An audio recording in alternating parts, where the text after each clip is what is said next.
Kecurangan Pilpres 2024 mempercepat pelengseran Jokowi. Oleh M. Rizal Fadilah, pemerhati politik dan kebangsaan. Tempo edisi terakhir menyoroti pemilu yang berada di bawah bayang-bayang curang.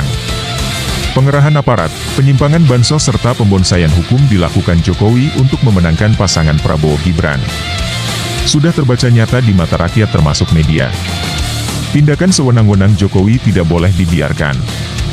Teriakan agar pemilu dilaksanakan jujur dan adil terus digaungkan. Suara kampus menohok langsung kepada Jokowi yang dianggap merusak demokrasi. Pemilu 2024 khususnya Pilpres, dinilai sebagai pesta demokrasi yang brutal. Bukan karena perbuatan kelompok masyarakat, tetapi akibat ulah Jokowi sebagai koordinator tim sukses Prabowo Gibran. Pemerintahan Jokowi semakin menggila. Ketika kecurangan menjadi keniscayaan, maka rakyat tidak bisa tinggal diam. Perlawanan harus dilakukan. Tidak cukup dengan pengawasan TPS, tetapi dengan pengawasan masif dan intensif, karena kecurangan nyatanya dilakukan secara sistematis dan terstruktur. Kejahatan politik dilakukan oleh Jokowi. Hanya bisa dilawan dengan rakyat yang bergerak bersama untuk memakzulkan Jokowi dan rezimnya. Jokowi menjadi figur politik yang berbahaya bagi bangsa Indonesia. Di balik ketenangan atau ketidakpedulian, ia membawa misi yang merusak. Rakyat diperbudak, pemimpin politik disandera, aparat dimobilisasi, partai politik dikebiri, hukum pun ditunggangi. Politik dinasti dimulai. Jokowi juga pembunuh berdarah dingin. Ratusan warga tewas selama 5 tahun pemerintahan keduanya, namun ia santai saja. Bloody hands, tangan yang berlumuran darah. Jokowi harus dihentikan, tidak boleh ada pelanjut kekuasaan atau kepanjangan tangannya. Jokowi stop dan Prabowo Gibran tolak. Indonesia berada di persimpangan jalan.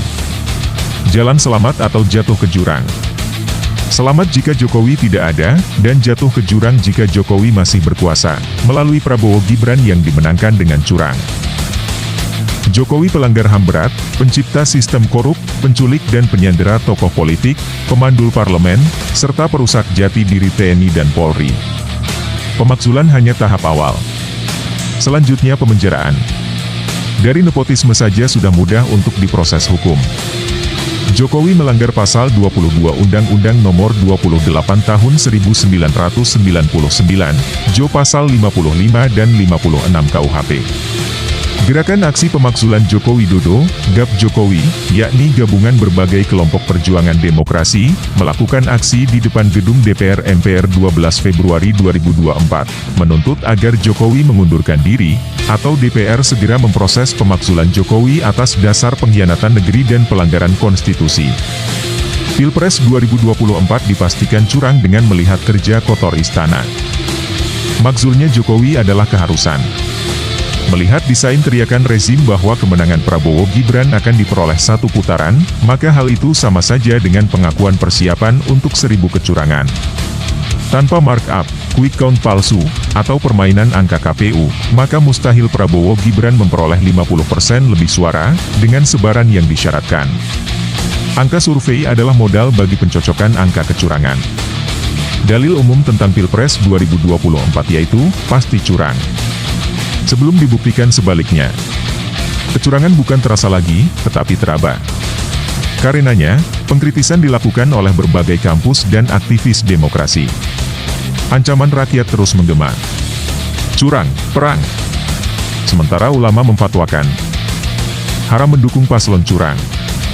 Konsolidasi dan koordinasi melawan kecurangan harus dilakukan. Salah satunya beredar video film Dirty Pot.